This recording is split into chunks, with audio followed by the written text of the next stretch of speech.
How you doing, later? We live. John Dedoe is live. So guess what, y'all? I got John back in the truck with me again another day. Yes. He has finished his training. He's no longer my trainee. He is a rider.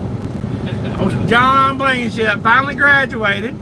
But I'm over here in Georgia, and I actually got to pick him back up. So I'm going to wait a few minutes. I'm going to let everybody get in here. And I got the live going. This is a random live. And what's up, Little? Little Robert Yoakum's always the first in there every time, man. He's always first in live. Appreciate you joining, buddy. It's a beautiful Saturday morning down here in Georgia.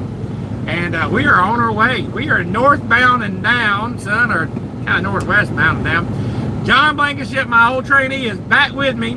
Not because he's not my trainee. He is actually he's graduated. You say, well, if he graduated, what did he do? Did he mess up? No. He got signed the truck. And he got his own, he's got a load that's going to go out Monday, going to get him down to Miami. He's going to Miramar, actually. But we've had a driver who abandoned a truck or left the truck up in Louisville. Somebody said, if I get a situation like this, what would Sean do? Appreciate that, Dan. Appreciate that comment. So, they said, Mr. John, could you go to Louisville and get this truck? And he said, of course. He said, well, hey, what's up, Alaska? Alaska's in the house. Robert's in the house. What's up? What's up? Colorado in the house. So, they said, would you go to Louisville to get a truck? He thought, well, how am I going to get there? And he said, well, Sean Gresham, your old trainee, Drew Trainer, is actually headed to Louisville to pick up a load to go to Arkansas. You want to ride with him? He said, sure. So they called me and they said, hey, do you mind if John rides with you? I said, of course not. Of course not. Let him come on. What's up, Corpus Christi, Texas in the house? Good job. Good job. Corpus Christi. I used to live there. Oh, John said he used to live in Corpus Christi. Yes, sir. We're trying to stay safe, Mr. Brian. Appreciate you commenting. Forgive me if I missed some of y'all's comments. Like I said, I am driving. I got to keep my eyes on the road. I glance down every once in a while and read them. But anyway, so we're going to go recover a truck. First off, we picked up this load in White, Georgia, and we're taking it to Lebanon. We're going to drop that off. And then today's adventure is going to begin. We're going to head up to Louisville to Penske to recover a truck. But it's not just any truck. Dun, dun, dun, dun. Drum roll. They've advised us that somebody that left the truck there, and I'm not sure who it was, but left it in very bad condition. It's running because it's at the Penske shop. They had to fix it. But Penske said that they would refuse to put it in their shop because it smelled so bad. So what is it? Is there dookie in it? Pee-pee? Boo-boo?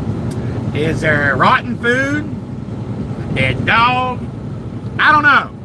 But they said the smell was so bad that they had to put it on the other side of their property.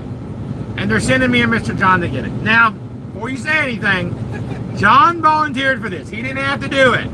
Now, he volunteered for it. They're actually paying him. They're going to pay him to go up there. They're going to pay him the miles.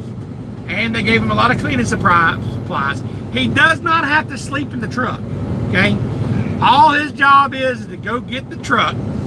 Of course, he's going to have to eliminate the smell, whatever's inside of it, get everything out of it. He's got some fume smell bombs he's going to set off in it. And then he's going to get a hotel. So he's going to go get a hotel tonight while he sets off the bombs inside of it to kill whatever smell after he gets all the garbage out. So I don't know if he's going to try to drive it to a hotel, clean it out there, or if he's going to try to drive it to a truck stop. Oh, sorry about that, y'all.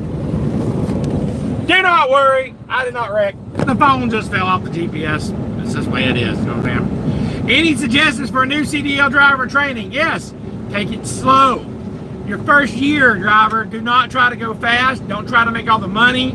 You just try to get that seat time, big dog, because after a year of driving, you'll be able to go anywhere you want to go. That's what this industry is looking for, is looking for people who drive safe and stay steady. They don't want job hoppers. They're not looking for who gets the most miles or who can do this. They look at your MVR. Okay, you were employed for a year. You didn't have any accidents. You didn't have no speeding tickets. They don't say, well, how many miles you drive last year? They don't do that.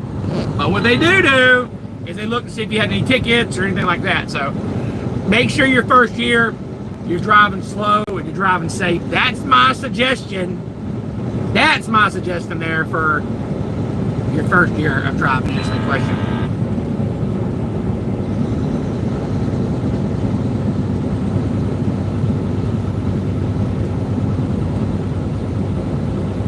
Okay, Robert said, okay, nice, stuck here trying to get a truck to do a park regen. Let me ask you a question, Robert. Are you driving a Peterbilt?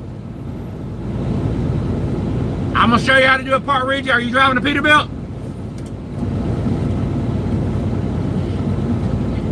All right, brand new. Okay, somebody said, what did they say here? Appreciate that. And drove through the first year back in 99. Okay, awesome, awesome. All right, listen, if you're driving a Peterbilt, I'm going to tell you what to do, big dog. Now, it's a Mack. I don't know if it'll work on a Mack, big dog. But with a Peterbilt, you can try it with a Mack. You can turn this key off, turn it back on without cranking it, without starting it, let it go through a cycle, and basically cycle the switch 8 times. If you do that, it'll reset the computer and reset the regen process, and you should be good to go. So try that out.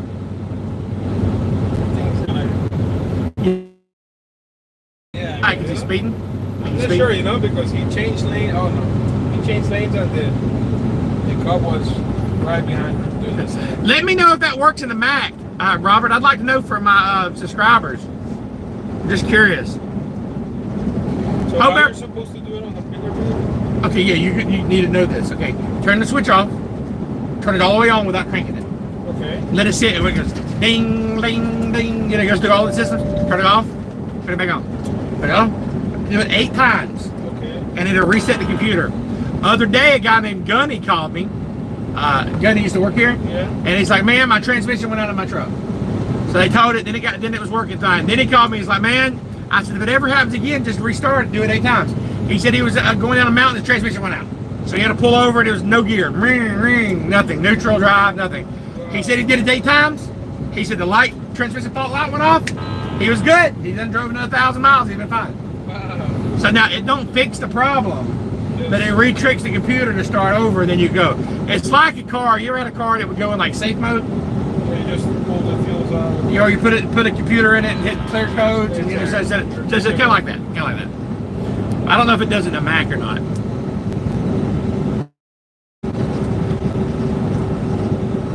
It should be work for a Kenworth too, you know. Somebody said on my Peter car, you cut the 2 wires to the speed sensor and no more speed limiter.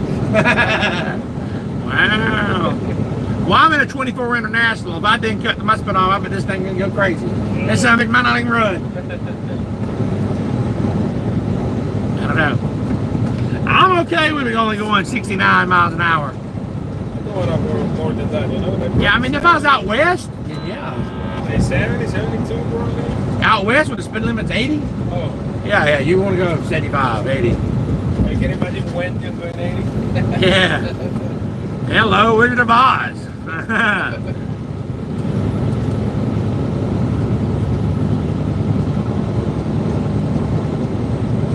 Hope everybody had a good week. I had 4 nights off, man. I feel refreshed. I feel rejuvenated.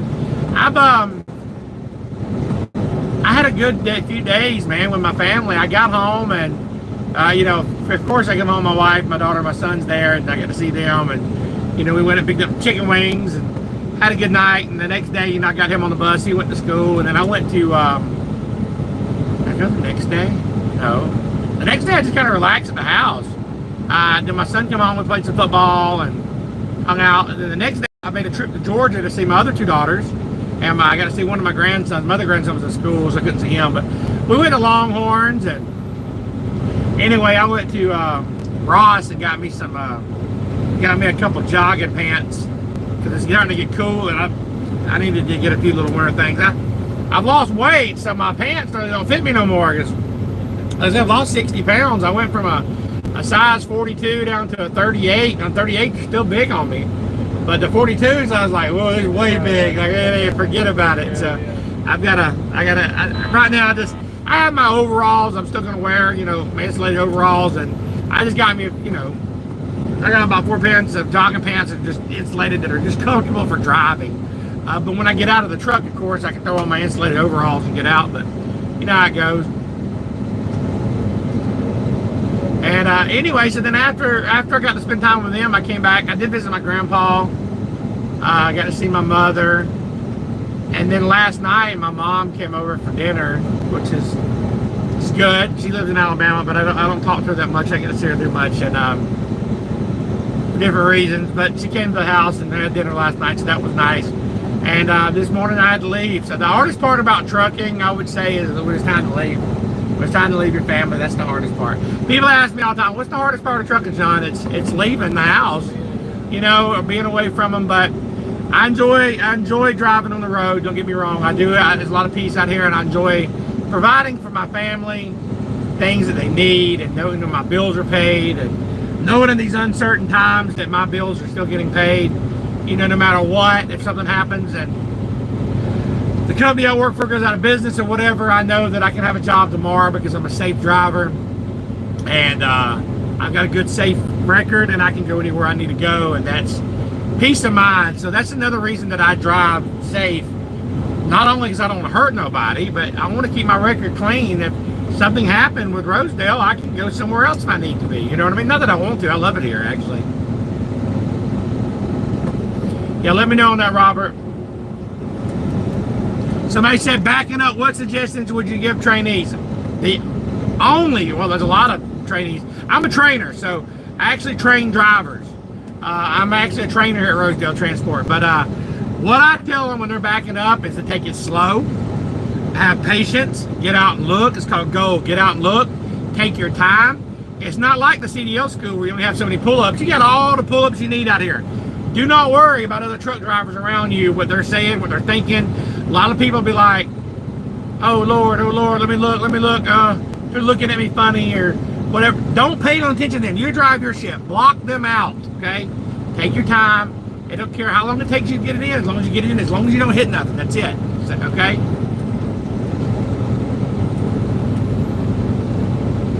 He said he'd like to, he said he wish he could reset his governor on his truck. His governor said at 80, he wishes at 72 because 80 is a problem. He says too much. Yeah, it's too much for him. Wow, I ain't heard nobody say that, but that's awesome. I believe it though. Makes sense.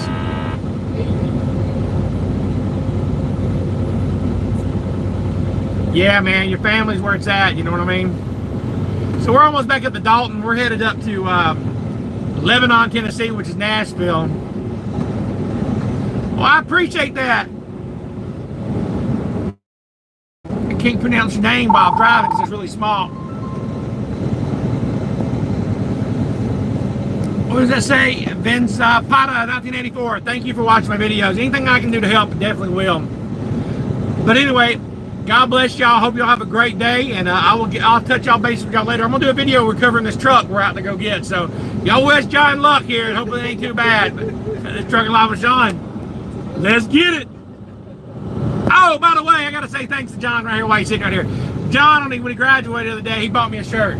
And you know my wife's framing the shirt, by the way. She's not letting me drive it. Yeah, she's not going for it. It says Trucking Live with Sean. It says let's get it on the back. He ordered that shirt for me, so that's really cool. So yeah, my wife's putting it in the frame in the bedroom. Oh wow. Yeah, I wore it one day, and she's like, no, you gotta frame it. All right, God bless y'all. Y'all see y'all later.